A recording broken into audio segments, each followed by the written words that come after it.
Okay, good evening, everyone. Thank you for joining us tonight. This is the last in our budget breakdown series. But before we get started, I'm going to throw it over to Julian at Excel Linguistics to help everybody get their translation and interpretation together. Thanks, Latoya. Okay, so good evening to everyone. Welcome to this meeting. And tonight we have English, Spanish, and Portuguese. So I'm going to share my screen. So that means I'm going to have to stop Maurice's screen for a few seconds. Okay, here we go. So we're going to make this announcement in English and Spanish and Portuguese to let you know how to select your language. In just a moment, you will see this globe icon next to the word interpretation. You will find this at the bottom of your Zoom screen. If you click on that globe, you can select your language. If you have joined from a cell phone or tablet, look for the three dots button on your screen and next to the word more. There you will see interpretation as an option in the list to choose your language. An important reminder, everyone has to select a language and stay in that channel. Now, I will turn it over to Jimena to repeat that in Spanish. Buenas noches. Esta tarde vamos a tener servicios de interpretación en inglés, español y portugués. Cuando estos inicien, usted verá que aparece el icono de un globo en la parte inferior de su pantalla. Si le da clic, podrá seleccionar el idioma en el que quiere participar. Si usted se está uniendo a través de un celular o de una tableta, tiene que buscar los tres puntitos junto a la palabra más o more, seleccionar Language Interpretation, darle clic y de ahí aparecerá una lista de los idiomas y podrá escoger en el que quiere participar. Independientemente del idioma que usted hable, es muy importante que seleccione un idioma y permanezca en ese canal. Gracias. Thanks, Jimena. Dora, can you please repeat that in Portuguese? Sure. Boa noite a todos, sejam todos bem-vindos. Nós estaremos disponibilizando serviços de interpretação em espanhol e português. Para você acessar esses serviços, clique no globo na parte inferior da tela e selecione o idioma da sua preferência. E se você está acessando de um tablet ou de um telefone celular, clique nos três pontinhos junto à palavra mais e você poderá acessar o idioma da sua preferência. Lembramos que todos devem selecionar o seu idioma. Muito obrigada. Thanks, Dora. Okay, so interpretation is available now. Back to you, Latoya. Gotta unmute myself. You'd think I would have that down by now. So again, I want to welcome everyone Eu quero to dar as our boas-vindas final para budget todos. breakdown series for FY26 budget. Before we get started, I want to just share the agenda, what we're going to be doing today. We want to hear from you to get started. So if you could in the chat write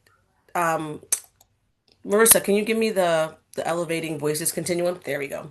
In the chat, can you just put what role you're playing in this meeting tonight? If you're a caregiver of a young child, you can put one. Or if in your role you interact with children and families every day, put a one. Put a two if you interact with children and families occasionally, and a three if you do not regularly interact with children and families, but you have a vested interest. That's why you're here. We just want to see who's in the room with us today. Great.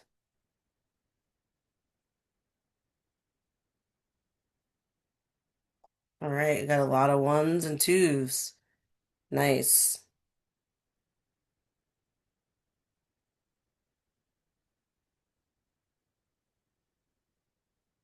Great. And so we also wanted to hear from you guys.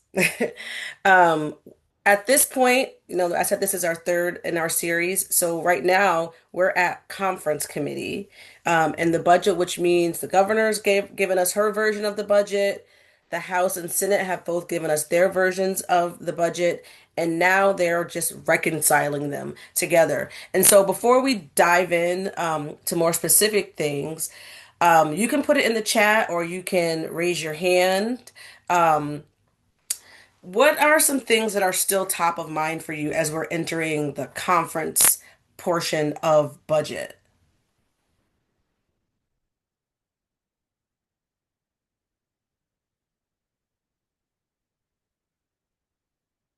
And I see people have called and emailed. Great. Called and emailed. That is so great. I'm so excited every time I see people putting their advocacy in action. And another question, if you haven't called or emailed, why haven't you done it? And are you guys seeing the things that you've been advocating for show up in any version of the budget so far? Oh, Mary Beth, you called, emailed, and you had a visit. Great. Wait list. I saw Kim do the wait list. Is there going to be funding for new children this year?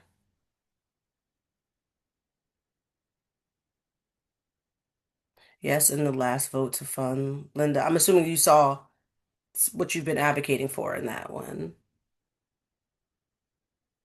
right? C3 funds for new programs that started this year. Great question, Harold, or wonderings. Um, and so I guess we can start with Marissa. I'm thinking about like what we're seeing in the chat. Um, yes, get children's mental health put back. Okay. Maybe we can start with slide 11 to just see where some of this stuff landed in each proposal before we move into the conference portion. And I don't know if you want to talk about this too, um, Marissa, but what I'll do a quick overview just to start, and Marissa, jump in whenever you're ready. Um, when you look at all of the budgets together, um, oh, what slide are we on? Oh, this is our conference committee. Oh, there we go. Yeah. Okay, when you look at the governor's budget, the House final, and the Senate final versions of budget, when we're talking about conference committee, the things that are conferenceable are the things where there is a difference. Um, and so, if you look at early childhood mental health supports, that's everybody get put $5 million into that item. That they won't conference on that. But they could conference on the higher education opportunities where there's a discrepancy between the House version and the Senate version. And anywhere you see a difference is where they'll get together and talk about how to reconcile that. What should the final version of the budget that they agree on have in it? Um, Across the board, everyone funded C3 at 475 million. So that's going to be like what it is for funding. The same thing with childcare financial assistance. It's fund no, there's a small difference, so that will be conferenceable. We have another slide. I'm going to let Marissa talk about the other slide about the things that are conferenceable.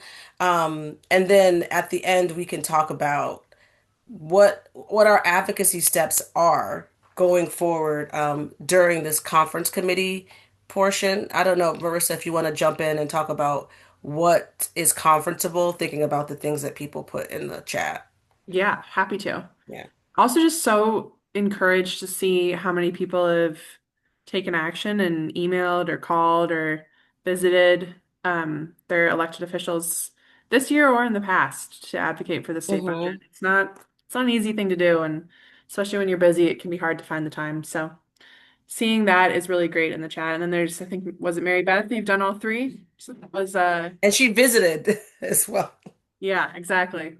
And then, I would be curious too if anyone on the call hasn't done that yet, let us know if there's something that we can do that can help kind of support you in that. If it's, helping to draft a template email that you can send for elected officials, or if it's, helping to connect you and helping you figure out who represents you.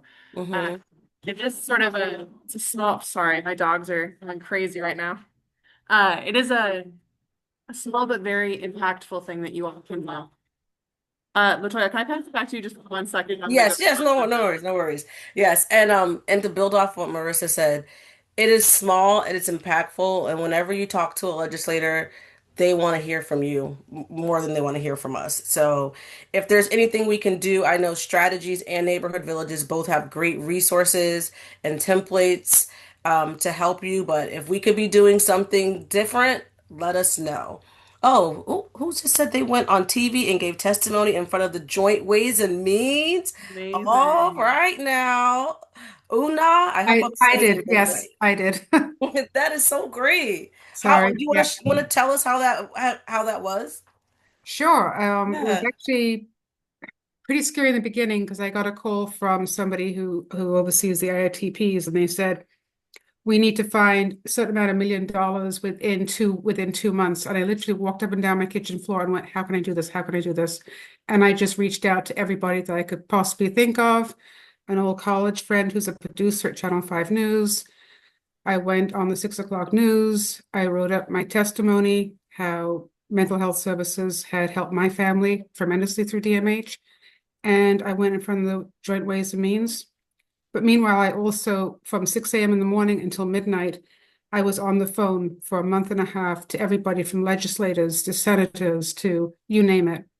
And it passed. We got passed at the House level, which is unheard of, the children's Right. services. So, first time I've ever gotten involved. And honestly, it was the first time I'd ever really seen personally how we as as individuals can make a significant difference by our using our voices. I was blown away and now I'm hooked. I want to see what I can do to move forward. Ooh, I love to hear that. You're hooked on advocacy. Woo! I'm actually now the co-director of the under PAL. I'm now the co-director of the Family Advisory Alliance for Massachusetts, which is all going to be advocacy and legislative work. And I don't know Ooh. anything about this, so I need all the help I can get from anybody on here that would like to help me. I, I would I, appreciate it. I'm not the booker for the 9:30 call, but that might be you might be a great guest on there. What Just is that? saying. I don't know. I don't know what that is. I'm sorry. Don't worry. We will reach out and We'll let you follow you up with you. Thank you so much. I We'll let would really you know. appreciate it. I really want to I want to get dug into this work. Before, Absolutely. can I just mention one thing that I'm concerned about? I'm also Yeah. severely dyslexic, so bear with me. I have trouble putting things in the chat. Oh, I no do have one worries. question that I am concerned about. Yeah. All right, so the state, we say we get everything passed that we want to get. And then because 25% of all of our funding is federal I'm sorry, I'm really bad No, you're doing on great. acronyms. I'm going to say EOEA, and all I think about is Eeyore from Winnie the Pooh. Because 25% does come federally, what happens if all of a sudden those federal funds are gone? Yeah. Mhm. That's my big question. That Thank is you. a very good question and a Yeah. perfect segue to my next two slides. So Yeah. Thank you. And you guys like will your reach part of out the to me. presentation. Yeah. Yeah, thank you. Thank You guys will reach you. out to me. Thank you. Thank you. So, I'll just run through this very quickly and then we'll get to Una to your question. So, as Latoya mentioned, this is our third meeting for budget breakdown. We got together after the governor's budget came out. We got together to talk about the House budget and the Senate budget proposals. And now we're talking about the conference committee, which is where they're going to sort of reconcile those differences between the House's version and the Senate's version. So right now, for the next few weeks, is the best time to contact that conference committee, as well as your senator and your representative, to let them know the things that you support that, like Latoya mentioned, that are the differences between the House's version and the Senate's version, and that are conferenceable, so that they'll be sort of negotiating and debating over the next few weeks. We'll help you kind of identify what those things are, but right now is a great time to get in contact if you haven't yet. And then literally as if it was part of the presentation. So Una, your question I think is really connected to this of, part of Massachusetts's funding for early education and care does come from the federal government. And, whether it's direct cuts or indirect cuts, with all of the sort of uncertainty at the federal level right now, how does that impact what's happening in Massachusetts? And part of the question or part of the answer to that is that we just don't quite know yet, that we have to kind of wait and see how the next few months develop in the federal government in Washington, D.C., as they are sort of doing their budgeting process. But we do know that in Massachusetts, the state legislature has sort of been proceeding as if like business as usual. They have calculated the revenue that they expect to have for this year, and that is how they've made these sort of budget decisions for fiscal year 2026. And then if and when that changes, there will sort of be that reassessment down the line. And there's a number of things that could happen in the future. So the headline there is that, we're keeping track of it. Una, we mentioned the 9:30 call. We have a daily 9:30 call, which Amy just put into the chat there, which is really meant to be a resource for everyone. It's a daily 9:30 to 10 a.m. call for the early childhood community. And we've had a sort of federal expert come on those calls once a month, sort of share an update on what's happening at the federal level. So we will sort of keep track of all of that and help you all sort of stay on top of that, and the advocacy will continue. All right, so talking a little bit about the conference committee. As we mentioned, this is really a process to allow the House and the Senate to identify differences between their two budget proposals and to sort of finalize a state budget in Massachusetts. So there are three representatives that are part of that conference committee and three senators that are part of that conference committee. And I've listed them all here so that you can see their names. The real headline is that there is more than $150 million at stake between the House's version and the Senate's version for early education and care in Massachusetts. That's a lot of money. And so right now, as I mentioned, this is a great time to sort of get involved, to contact the conference committee and to advocate for the maximum amount of early education and care funding possible between those two proposals. All right, so this is where it gets a little complicated. So in January, Governor Healey filed two funding proposals at the same time. One of them was for fiscal year 2026, and the second one was called a surplus surtax supplemental budget. So this is basically allocating extra funding that the state of Massachusetts has left over from the past 2 years from the fair share millionaires tax in Massachusetts. So that funding source can go towards education and transportation related things in Massachusetts.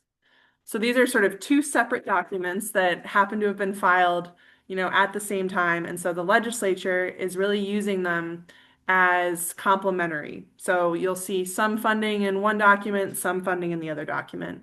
So, which means that for us all, as we're sort of tracking these things and advocating, we're really advocating for both of these proposals at the same time because they're meant to complement each other. So you'll see on the next few slides that some of the funding shows up in the FY26 budget document, and some of it shows up in the surtax supplemental budget document. All right. So we went through this, and I think the headline there is really just the differences between the House's version and the Senate's version are the things that are conferenceable, the things that will be sort of up for negotiation over the next few weeks. So that's really what we're going to be focusing on today. Amy, do you want to add something? Yeah, let me just add like an example because we keep saying the word conferenceable. So if you look down at the Commonwealth Preschool Partnership Initiative, at that line item, it's the third one down. You see the governor in her budget said, let's spend $17.7 million on that. The Massachusetts House in their budget said, let's spend $10 million on that. And then the Senate said, let's spend $27 million on that. So when Marissa and Latoya are talking about things going into conference committee, there are now 6 people that have to look at all of the line items. And in a place like that where there are differences, they have to negotiate and say, we're going to spend this much money in the budget. And it's not just about how much money they want to spend or not. In Massachusetts, we have to balance our budget. So all of the things that we want to spend money on have to be the same number for all the money that we have to spend. And it really is a huge job to do. And that's why the advocacy matters now, because the legislators cannot track every single line item in the budget. And so it's our job to point out to say, hey, we know you care about young children. Here's what we hope that you do. And a lot of our advocacy is around like pick the higher number. So in that case, when things are different, they're going to have to discuss it. If things are the same, then they don't have to discuss it. They agreed on the number that they're going to spend, and then they agreed on the language for how to spend it. So that's why it's so important, because we have to be kind of the content experts to explain and ask for the money that we need. And we've been hearing from other states, back to the question about the federal budget. In Massachusetts, they are basing on this number on what they know that they have right now. So there could be shifts, but right now our goal is to get through this process in the way that they've done it. And I think that that's important to know. While we are all paying attention to the federal level, right now we are trusting the legislators and their process. So thanks, Marissa. Yeah, no, I think that's a really important point. And I think just to add on to what Amy's saying, the higher funding amount obviously is part of it, but part of the advocacy too is sort of telling the story of what the different funding levels mean and why they might be showing up in the House differently than they are in the Senate. So, as an example, it's the House's version of the CPPI, the example that Amy gave, the Commonwealth Preschool Partnership Initiative line item. The $10 million there would result in a cut to that grant program, whereas that $27 million line or funding level, even though that's higher than the governor's, it actually really is like a level fund for the year. So it would be, the same communities that are already getting that grant would continue to get it. It's not a significant increase, even though it kind of looks like a $10 million increase. So yes, telling that story is an important part of this too. Okay, so we're going to zoom in on a couple pieces that are going to be differences between the House's version and the Senate's version, and that were also part of those 2024 reforms that we've talked about over the past few meetings. So just to zoom back out a little bit, last year in the state budget, so that fiscal year 2025 state budget, Massachusetts passed a number of sort of policy related to early education and care through the state budget. So what they really did was sort of took a bill that had been filed in the legislature and they put the majority of that into the state budget and passed it through that process, which means that, we're seeing a lot of progress, that we're really excited about some of those policy changes. And now a lot of it has to do with what does implementation look like at the Department of Early Education and Care? And how are we going to work with the legislature to increase investment in the different line items that will impact some of those policy changes? So I'm going to highlight 4 here. The first one was one of the ones that came up in the chat. So, in those 2024 reforms, one of the pieces that we were really excited to see was that Massachusetts made the decision to expand the income eligibility for childcare financial assistance up to 85% sort of immediately, and then potentially up to 125% in the future. This would allow a number of new families to become eligible for childcare financial assistance. The next step of that is, we have to increase funding levels so that those families can actually get vouchers or can participate in that program. So where we're seeing some differences here is a couple, I'm going to highlight sort of 3 main things. So let's talk about the House first. So the House included $15 million in a line item to reduce the income eligible wait list. This funding combined with $8 million that they included in that House surtax supplemental budget that I was talking about earlier would allow Massachusetts to sort of reopen the wait list in the state and to give access to new families and who are income eligible. The Senate also included this $98 million in a line item, and that funding would go towards sort of maintaining the existing caseload for childcare financial assistance and what we refer to as like annualizing the reimbursement rate increase from last year. So think of that funding as sort of like maintenance of the status quo. The Department of Early Education and Care needs that to be able to serve families that they're currently serving. It wouldn't result in, say, like increasing the number of children that have a voucher, but it would, but it is important so that there aren't families that lose access or that we're not sort of underfunding the Department of Early Education and Care. So these three pieces combined are all part of an ask that we've developed that when combined would result in Massachusetts being able to reopen the child care financial assistance program.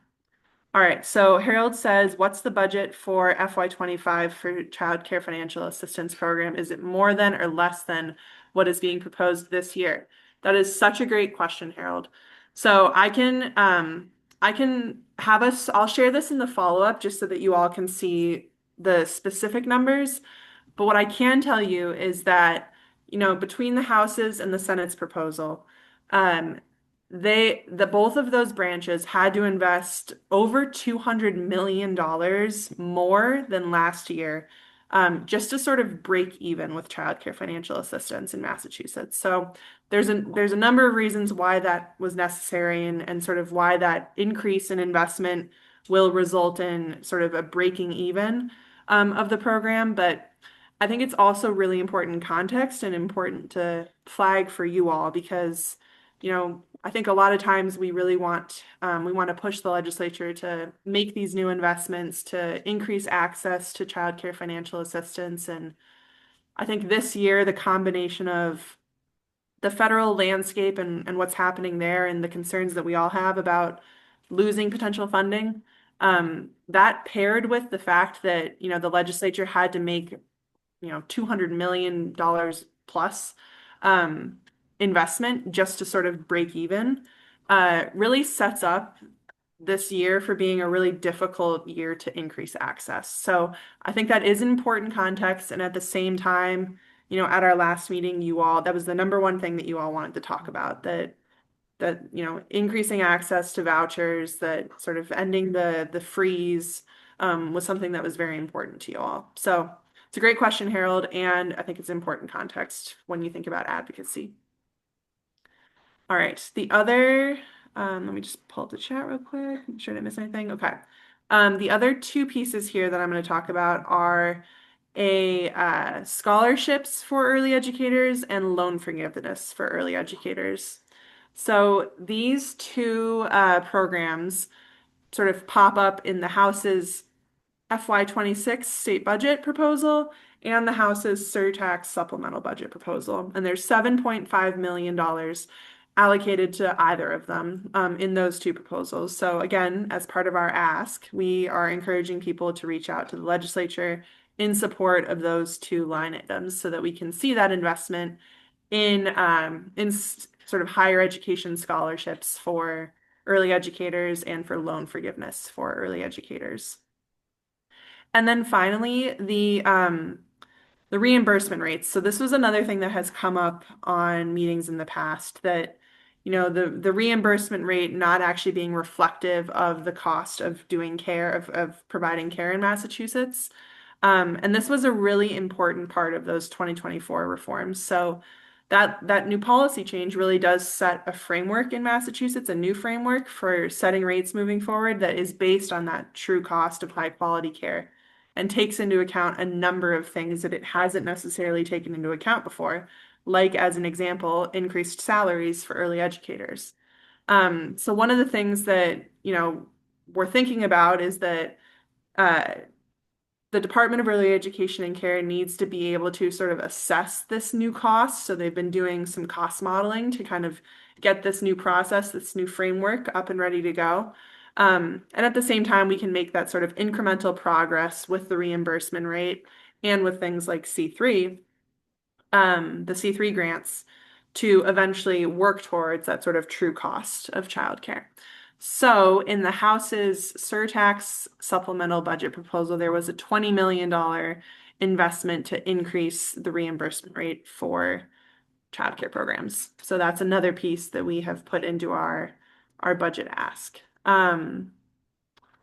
All right. And then Harold says that adds clarity to the question that most of the Echo Latino members have asked us, which is that is EEC going to reopen vouchers? Yeah, we know that that is the question that's on everyone's mind, which is why this is a great time for you all to be advocating, because unless this funding gets through, there won't be any additional funding to kind of reopen those vouchers. Right. Kim has a Kim, go question. ahead. I just also want to weigh in that the DTA vouchers and the DCF vouchers have Yes. consistently been increasing over. So even though there haven't been new children coming off of the wait list, new children had been written during the course of this year. They've just been funded through DTA and DCF. Doesn't help the families on the wait list, but children are accessing, and we're worried about the volume of those. Like, is that being taken into account with this year's budget? Even if we were to get this extra money, is the growth in the DTA and DCF going to sort of offset and take all of that money? Yeah, which is a really important point too.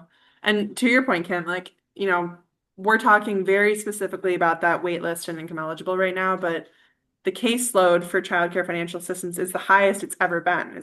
That's correct? I mean, and lots of that is because of, children that are automatically eligible because of their interactions with the Department of Children and Families or the Department of Transitional Assistance. So yes, I also think it's important to note that there's no way vouchers are going to open for July 1st. So nobody should think that. Even if the money does come through and that wait list eventually does open, it'll be at some point during the fiscal year, not on July 1st. Yeah, that's a great point too. And that's typical. Like, I mean, can you talk about that just in the past, that there is sort of this couple months delay as the budget finishes before EEC implements them? Absolutely. And they have to really look at what was spent for the summer, for summer camp kids. Where are they at?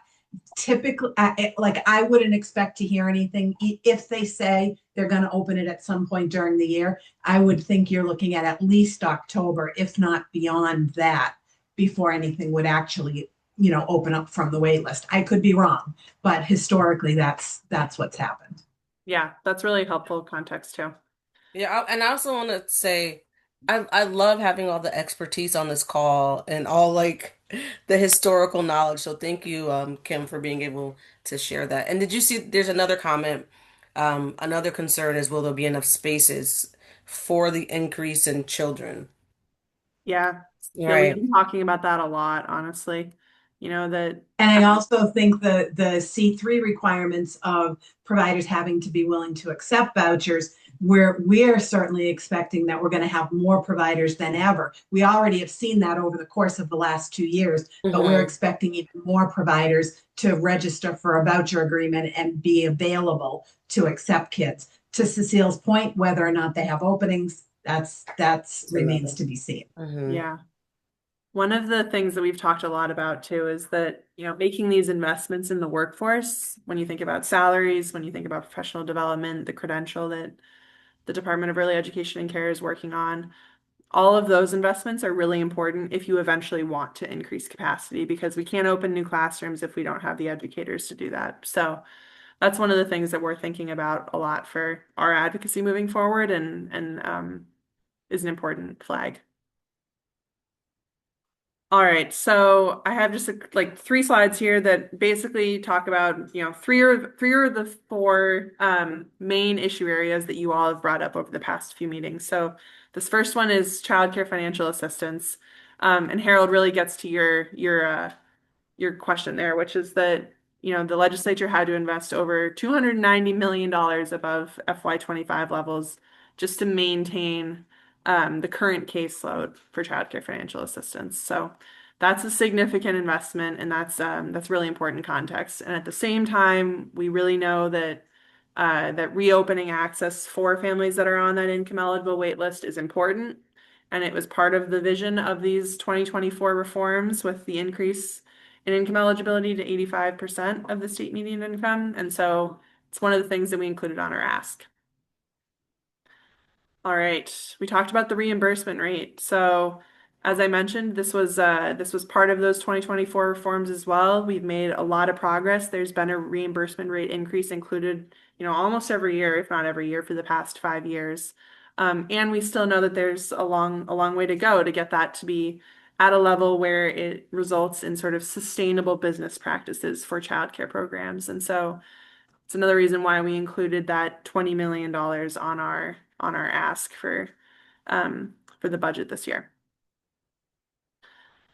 And then C3. So I saw there was a couple comments about this in the chat at the beginning. So whether it was talking about educator compensation or C3 specifically. So what I want to flag here is that that both the Marissa. House and the Senate level funded C3 at 475. Go ahead, Latoya. Yeah. No, I was going back to the question I scrolled up. It was if there would be new C3 funds for new programs to join C3 Perfect. Yeah. this year. So in terms of something that's conferenceable, as we talked about earlier, let me go back to that chart just so you all can see it real quick. So you can see that the House, the governor, the House, and the Senate all included $475 million for C3 this year. This was also something that was part of those the FY24 or the 2024 reforms. It was sort of making C3 operational grants permanent in Massachusetts. So while there's no additional funding for C3 grants this year, there are some small policy changes that we're at least watching between the House and the Senate. They funded it differently using different revenue sources. There was an outside section that would increase the cap that some of the sort of multi-site chains are able to get from C3. So those are a couple pieces that we're going to be kind of monitoring, but there was no additional funding included for C3 this year. At the same time, the Department of Early Education and Care's board meeting, which was earlier today, really was talking about how some potential changes to the C3 program that they're considering. And one of the pieces that the commissioner has brought up in the past few weeks at the advisory committee was that that they're sort of allocating or they're reserving a certain amount of that funding to allow new programs to enter into C3 throughout the year. So for the question in the chat, it sounds like that is the plan for the Department of Early Education and Care, and that they are thinking that through. And I saw the comment about slowing down too, so I'll try and be a little bit slower.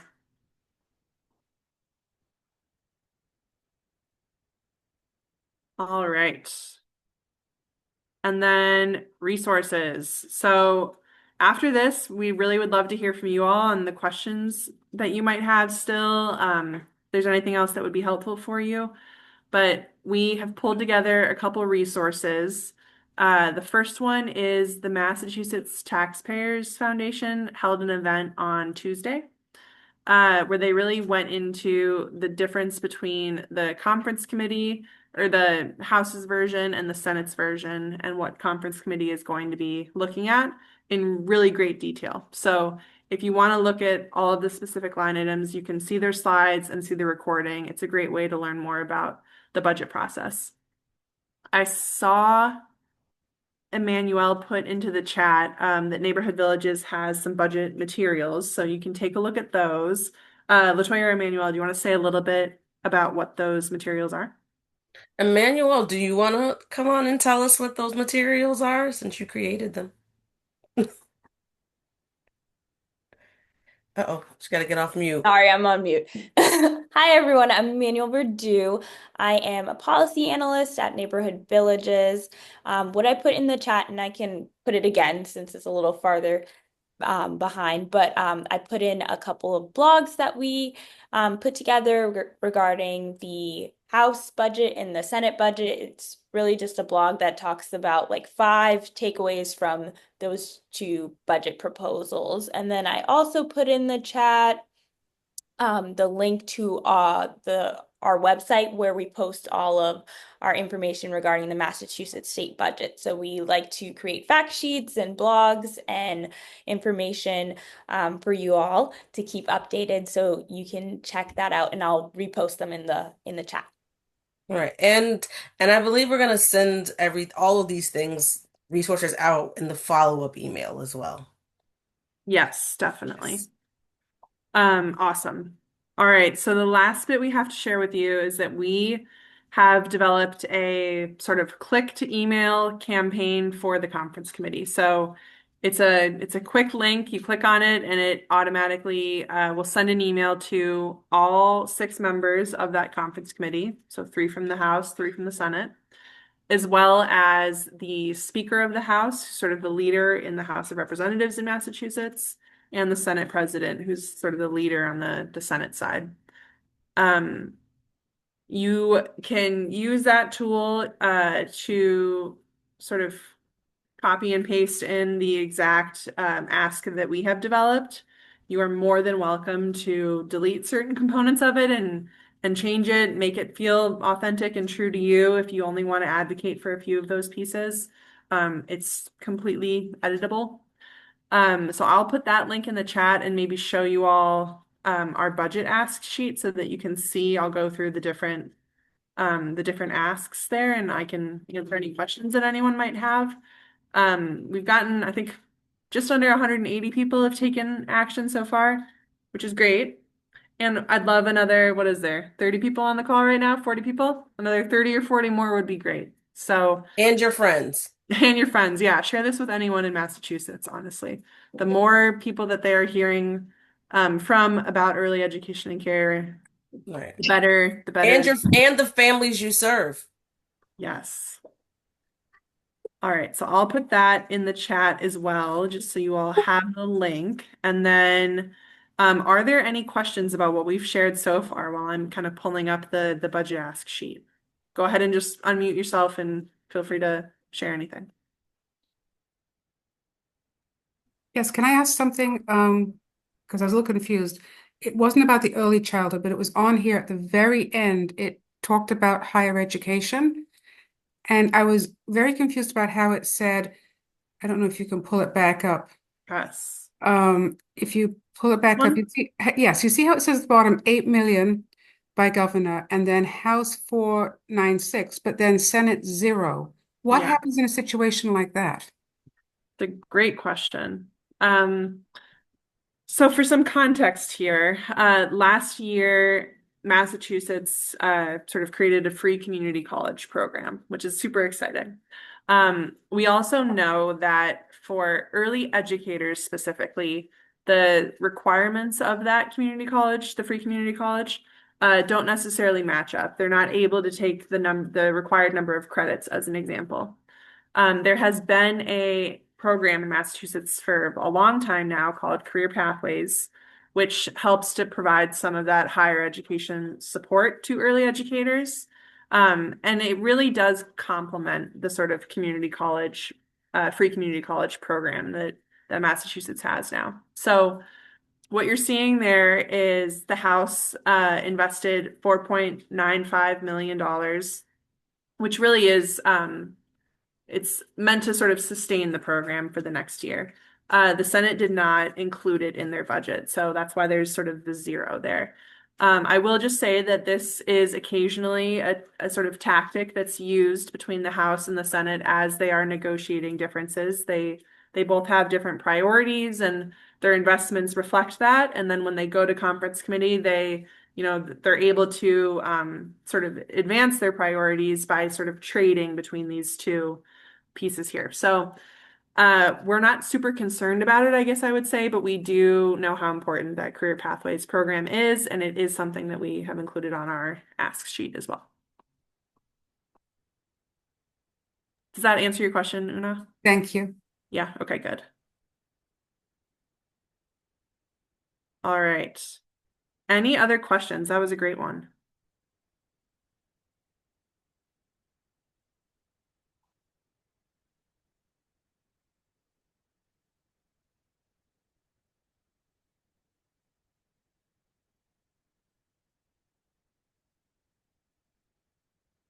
Okay.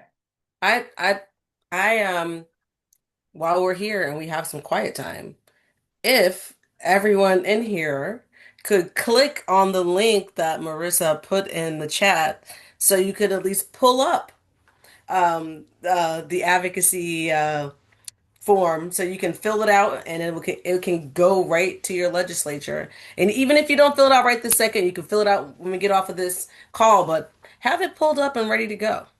I love that, Latoya. And here's what it looks like. I just wanted to give everyone a visual. So when you click on that link, it brings you right to sort of a form that asks you for your name and your email address and then your address. And it uses that address for when we do this sort of targeting your legislator, it'll use that address to figure out who your legislator is. In this case, we plugged it in so that it goes right to the conference committee, but you'll see that it has sort of a preview of the message that's going to be sent. It'll have the subject, which is invest in early education and care in the FY26 state budget, and then the language here. So we've kind of drafted a template that you all can edit and change as much as you want. So like as an example, if I wanted to go through and delete that first sentence, you can delete it right there. So it's there for you if you want to just use that as a resource, but we also know how important it is for you all to share your specific stories. So feel free to make any changes that you want as well. And then just to give you a little bit of a headline is that we talk about how there's that 150 million at stake between the House and the Senate, and that these investments are really important for Massachusetts. And then we go through the different priorities. So you can see here that for childcare financial assistance, we're really asking for, this is in the fiscal year 2026 state budget document. We sort of separated the two of them out because it's confusing. So in that document, we're asking for the Senate's version of a line item that has $98 million in it, and the House's version of a line item that has $15 million in it. We talk about the Early Education and Care Department's administration line item. And we ask for a version of that that also includes that early educator scholarship program that I talked about, as well as there's some sort of differences between funding for the actual administration of the department. So we ask for that higher amount, as well as some funding for Jumpstart, for the Commonwealth Preschool Partnership Initiative, and Summer Step Up, which is another grant program that goes to local communities. We asked for the Senate's funding levels, which really would result in sort of a level funding of those two programs. So combined between two line items, it's about $27 million. Head Start did receive some increased funding through the Senate's proposal, I believe it was. And so we advocated for the higher amount there, a $1.5 million increase to Head Start. The question that Una had about the higher education opportunities, this is that Career Pathways grant to support early educators who are pursuing higher education through the community colleges. So we asked for the $4.9 million line item there. There was a employer-sponsored childcare pilot funding that was included last year, and we know that the Department of Early Education and Care is working to kind of develop what that might look like in Massachusetts, and the Senate included it again, so we added that to the ask here. And then we have a couple, like Jumpstart, a couple other specific programmatic lines. So funding for Reach Out and Read, and Horizons for Homeless Children, who both operate sort of statewide programs for early education and care.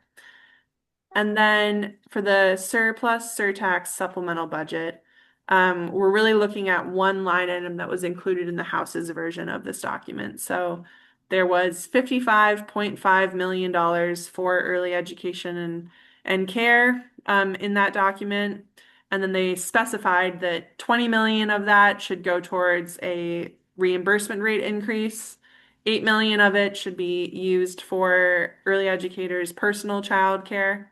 And then 7.5 million should go towards loan forgiveness. So we are asking for that funding level as well as some funding for Jumpstart again. And you can see all of that on our ask sheet, which is included in the slides. All right, questions. Let me see. I see some stuff in the chat. Okay, so if you already did it, you don't need to do it again. Thanks, Edna, and Leah. Those are great questions.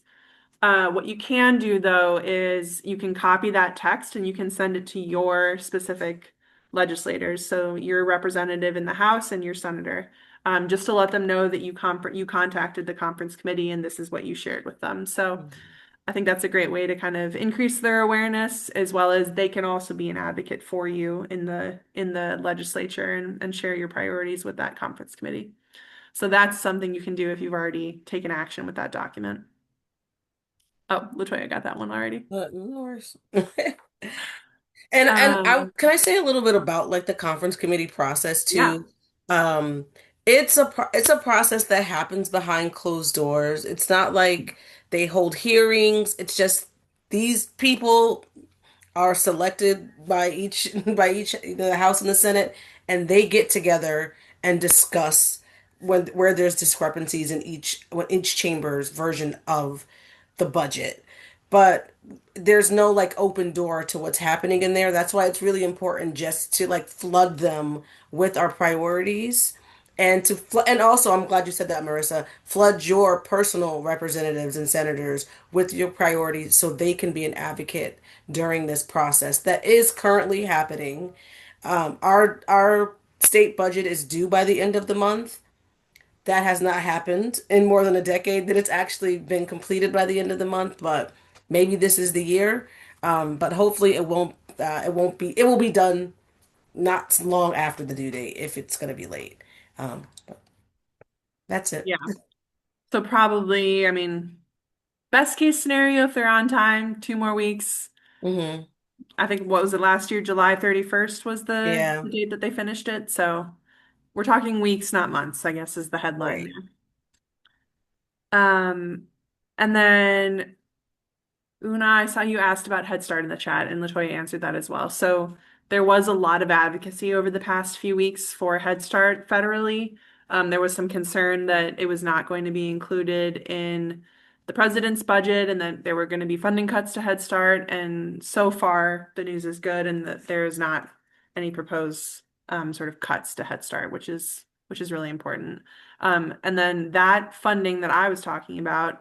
So Head Start, which is federally funded, also has we call it a state supplemental line item. So they get sort of a matching grant from the state of Massachusetts. And that funding was at 18.5 million last year, and in the Senate's version, they got an increase to 20 million. So that's something that we included as well.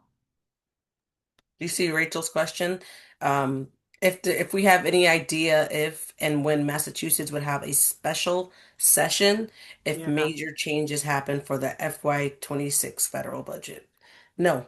Yeah. To keep it simple, but you can go ahead and say more, Marissa. No, I think that unfortunately that is the answer. What's been really interesting, so one of our funders sort of funds an advocacy organization focused on early education and care in all 50 states. And on our last call, they kind of asked this question of how are states responding to the federal uncertainty and what are they considering doing? And we heard everything from our state is starting to sort of pull aside funding in anticipation of potential cuts, and they're putting it into trust funds. To our state outlined the process that they're going to take. So whether it's a special session or like who's going to be part of a task force to kind of examine potential funding cuts. So all of these things I think are questions that states are grappling with and that we're paying attention to, and we'll see what happens. But no updates on when or if a sort of special session would happen. Good And if we question. find out, we'll let you know. Yeah.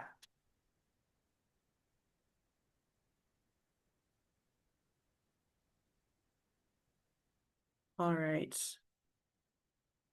Any other questions? Any other thoughts on the budget process this year? Were these meetings helpful for you? Have you kind of engaged with either neighborhood villages or strategies in the past on budget advocacy?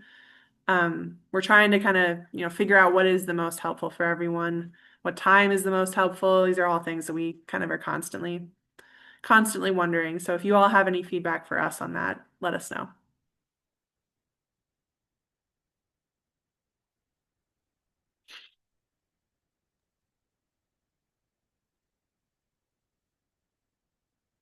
You can also reach out to us anytime to let us know too. We Yeah, take feedback 24/7. amazing. Okay, well, I'm gonna put the action alert in the chat one more time, but like Latoya mentioned, share this with your friends, with your family, with the families that attend your programs. If you're on the Facebook groups, post it in the Facebook groups. We want to make sure that early education and care in Massachusetts gets the maximum amount of funding possible. So any way that we can help support that is something we want to do. So share that link with anyone and everyone. All right. Thank you all for being here tonight, Yeah. Wednesday night. Hope this was helpful, and we'll see you soon.